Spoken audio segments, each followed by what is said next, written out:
It's the So Fearless Challenge reveal.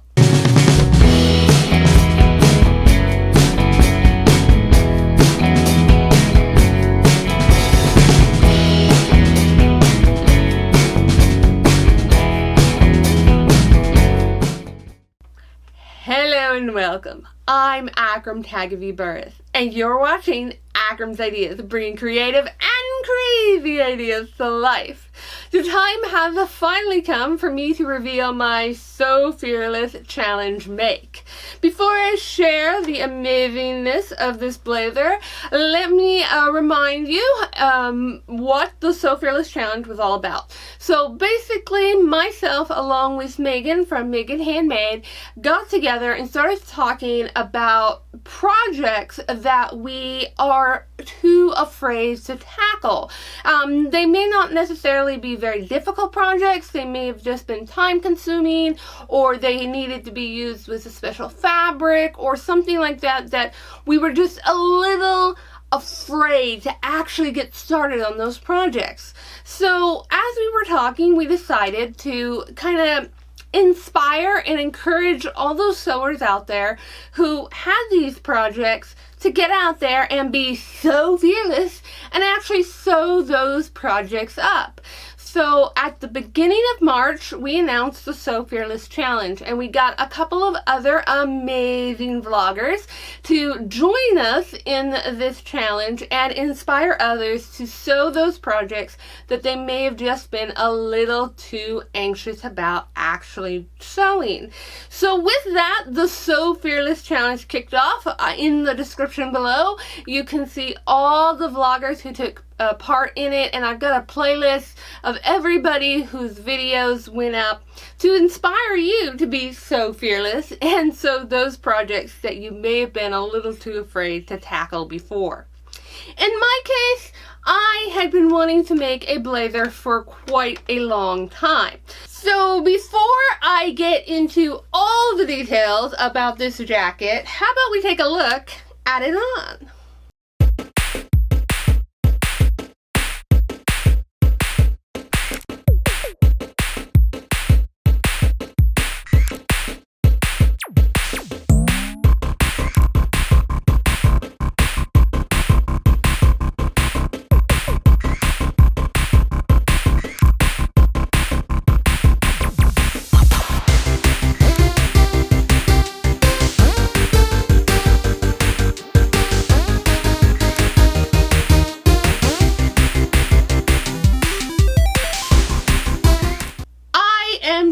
Thrilled about this jacket and how it turned out. I had made one a long while back, sometime last year, and it turned out okay, but it is a little too big now, and it took a lot of time, and that's really why I didn't want to tackle another blazer, because of the princess seams and then the lapel and the collar and all those pieces. I felt like it was just a very time-consuming project, but I really needed a blazer in my wardrobe.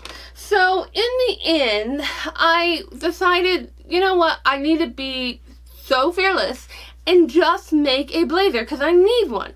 So I chose McCall's 3506, which is a vintage 1980s pattern, for a blazer. And I chose this pattern for a couple of reasons. One, I had only recently picked up the pattern, so it was fresh on my mind. And two, it didn't have princess seams, so it wasn't like a million pieces for the jacket. In fact, the jacket's actually pretty simple. It's got two front pieces, it's got a back piece, it's got a shoulder yoke, two sleeves, and then of course the under-over collar and the collar facing here. So it's not as difficult as other jackets that have a lot of little pieces. So not that many. I think there were 9 pieces in total for this jacket. It's a very simple construction. The pattern that I had ranged from sizes 10 through 12. But remember, this is a 1980s pattern. So I flat measured the blazer, and the sleeves, the shoulders, like on the size 12, we're like out here. So I knew that I could get away with making this. So what I did is I actually did the shoulder size for the size 10, and then I graded down to the 14.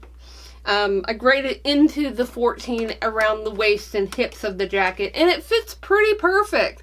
Again, this is meant to be a very oversized, big-shouldered 1980s jacket. And it's still actually pretty big. The shoulder seam still sticks out about, an inch, 2 inches. Yeah, probably more like 2 inches off my shoulder.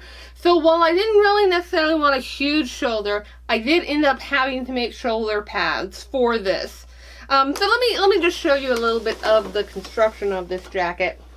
So this jacket was meant to be unlined, but this linen that I have, this amazing linen print, was very sheer. So I knew I had to line it. So to line the jacket, I just took some really lightweight cotton that I had in my stash, and I made the jacket one time, basically. I made all the pieces, and I made that as the lining. I took the inner facing, and if I had planned this properly, I would have trimmed out the lining to fit the facing, but I wanted to check the fit through the lining, so I cut the lining as is.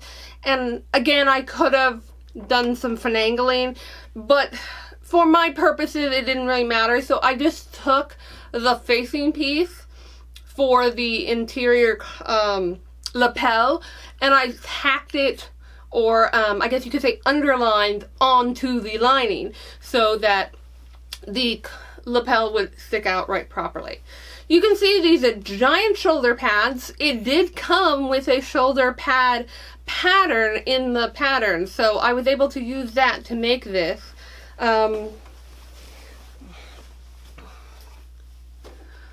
So here you can see how it looks on. And I've got this ready-to-wear top that actually matches really well with, I think, the colors in this jacket.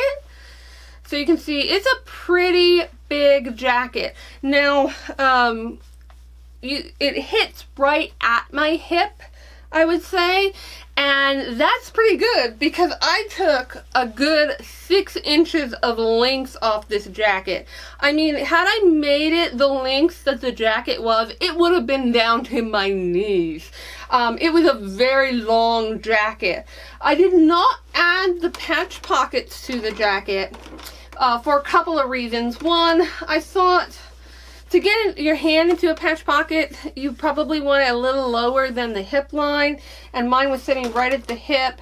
And two, I didn't want to distract from this amazing print. I love how all these colors and everything, this print is so beautiful. This, again, was a linen, and it is just amazing. I love it. You could put a button on here, but I don't normally. I always wear my blazers open. I never hardly button it. And I just omitted the button altogether. I didn't want to add that. There was no real tricky parts on this jacket. For the lining and the hem, I actually hand sewed that down, which is unlike me, but I really wanted just an amazing finish on the jacket because it is just beautiful. I will say there were a little issues.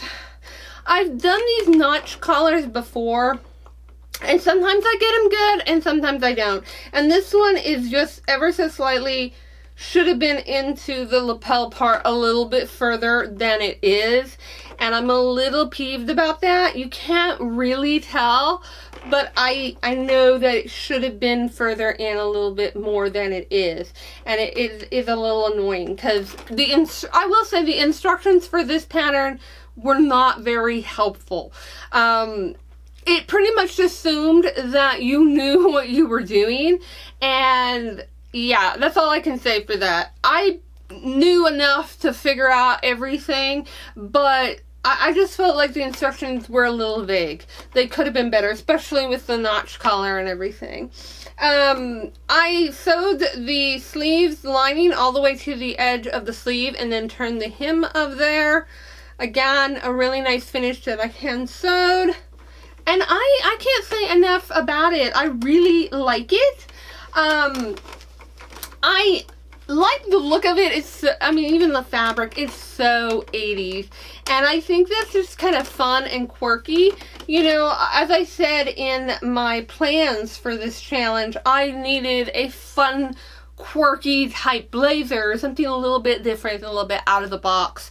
And while I don't know if I'll actually remake this pattern, originally I was actually going to make a muslin of this in a different fabric, but I didn't end up having enough fabric to do that. So I knew I was going to line this anyways. So I just used the lining to do the test fit, and it worked out. So I went straight on into the blazer. But like I said, I don't know if I'll make more of this particular pattern, simply because, you know, look at the size of those shoulder pads. I mean, this is a statement jacket. To see more episodes like this, be sure to click the like button, subscribe to Akram's Ideas, and hit the bell icon to get notified of new episodes. And I don't know how many statement jackets I need. With that said, though, to make an even bigger statement, I decided that I had enough fabric left over. I could make a little matching skirt to go with it. And the original pattern did come with a pencil skirt pattern with even a little kick pleat in the back here. So I knew that the pattern, being a size 12 was the largest size, that the waist on that pattern was going to be too small. Well, the waist, the hips, everything was going to be too small. So I did the math to calculate how much I needed to add in, and I went ahead, cut out the pattern, put it together, and yeah, I didn't do the math correctly. I did everything based on 4 seams, which would be side seams. I didn't even think this thing has 6 seams because it's got a back seam with the kick plate. And so I didn't account for that. So this is ever so slightly small. Like, I can get into it. I don't want to wear it for a long time. And I don't really even want to button it. So it is something that is well, not technically wearable for the video, which I don't actually have it buttoned correctly in the video. But if I start losing more weight, I think I can squeeze into it. It's just, you know, it's like ever so slightly, maybe an inch or 2 that I need to finagle, because I didn't do the calculations right on it when I enlarged the pattern. So it is a little deflating that happened, but once I do fit into it, I mean, look at that, a matching jacket and skirt. And I just love how it came out. The jacket, obviously, I'm going to get a ton of wear out of, and I'm just thrilled about this project. As you saw from the montage, I've got other items that I could always wear with this blazer. Obviously, I've got the white culottes, which I'm currently wearing, that were in the montage. But I've got a couple of other things. I've actually got a yellow linen skirt, a dolphin skirt that I made a couple of years ago that I can wear with it. I've got a hot pink skirt that I could potentially wear with it. So I have some other items that would be perfect to go with this blazer. Overall, I'm really glad to have hosted this challenge because it really forced me to do what I said I've been wanting to do for like ever, which is make another blazer. However, I will say, like most projects, I wait until the very last minute to complete them. Again, I think that inner fear of like, oh, what if it turns out wrong? What if it, you know, and then when you have projects like the skirt that do turn out kind of wrong, it just kind of deflates you a little bit.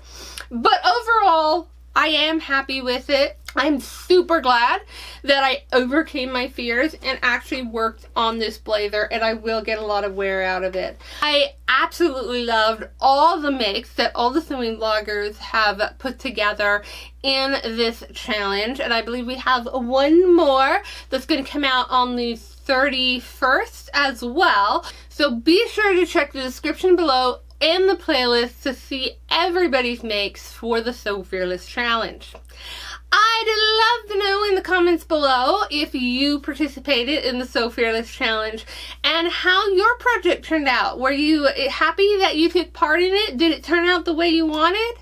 I hope you've enjoyed this episode of Akram's Ideas, and thanks for watching. Together and start talking about, let me do this all. Overall, I'm really glad that I have get sewers to sew those projects. Let me do this. I absolutely love